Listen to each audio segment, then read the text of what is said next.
सल्लाघारी बीच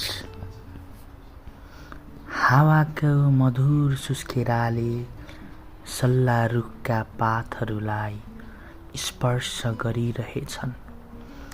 चिसो छाला छुने हावाले मनका भित्ताहरूलाई छाम्दैछन्।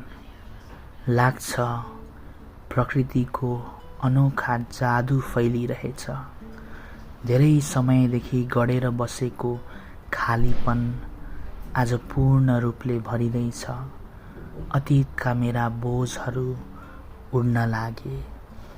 निरस दैनिक चक्र, भिडभाड, सबै तनाव, सबैबाट टाढा, प्वाँख जस्तै मन हल्का भयो।